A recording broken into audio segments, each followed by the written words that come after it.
পোকা কিভাবে চিনবো সেটা হচ্ছে আমরা সরাসরি দেখাবো এখন। এই যে আসুন, গাছের নিচে একটা এভাবে সাদা পেজ নিব। পেজ নেওয়ার পরে গাছটাকে হালকা ঝাঁকুনি দিব। দেখেন, আমরা সরাসরি এখন পেপারের উপরে লক্ষ্য করি, মানে সাদা কাগজের উপরে যেটা দেখ।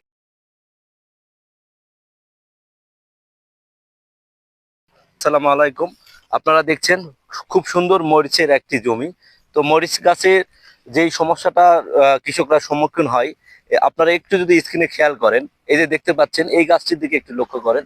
এই গাছের কচি পাতাগুলো, অধিকাংশ পাতাগুলো কোঁকড়ায় যাচ্ছে। এই যে কোঁকড়ায় যাচ্ছে, কেন এই পাতাগুলো কোঁকড়ায় যাচ্ছে এবং এর সমাধান কি? কৃষকরা কিন্তু এই সমস্যা, মরিচ চাষের ক্ষেত্রে প্রধান সমস্যাই হলো এই পাতা কুঁকড়িয়ে পুরো গাছটি নষ্ট হয়ে যাওয়া।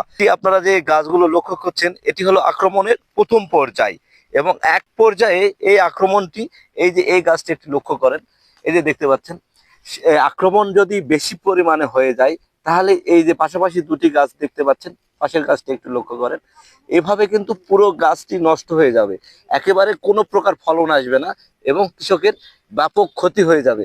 পাশাপাশি গাছটা যে একটু লক্ষ্য করেন, এই গাছটি দেখেন, এই গাছটি কিন্তু খুব সুন্দর চমৎকার রয়েছে এবং অনেক পরিমাণে মরিচ ধরে আছে। পাশের গাছটি কিন্তু রোগে আক্রান্ত।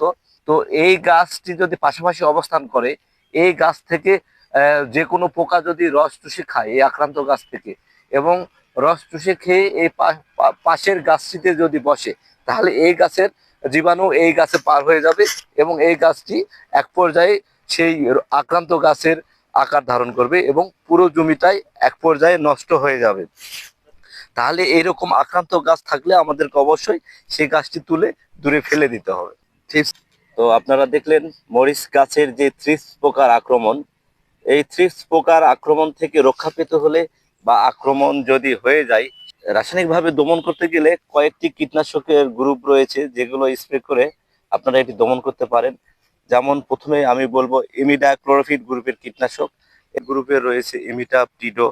এগুলো যদি স্প্রে করেন প্রতি লিটার পানিতে 1/2 মিলি হারে, তাহলে সহজেই এই থ্রিপস পোকার আক্রমণ থেকে মরিচকে রক্ষা করতে পারবে। এছাড়াও এসিপেট, লুফেনিউরন, এসিডামিপ্রিড, এই জাতীয় যে কীটনাশক গ্রুপগুলো রয়েছে, এগুলো যদি আপনারা স্প্রে করেন রেগুলার, তাহলে আপনাদের এই থ্রিপস পোকার হাত থেকে ফসলকে রক্ষা করতে পারবেন।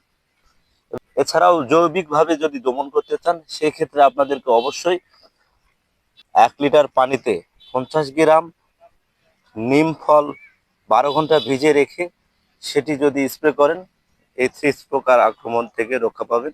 এছাড়াও হলুদ আঠালো ফাঁদ ব্যবহার করতে পারেন। হলুদ আঠালো ফাঁদ যদি প্রতি শতাংশে 2টি করে স্থাপন করেন, তাহলে এই থ্রিপস পোকার আক্রমণ থেকে মরিচকে রক্ষা করতে পারবেন।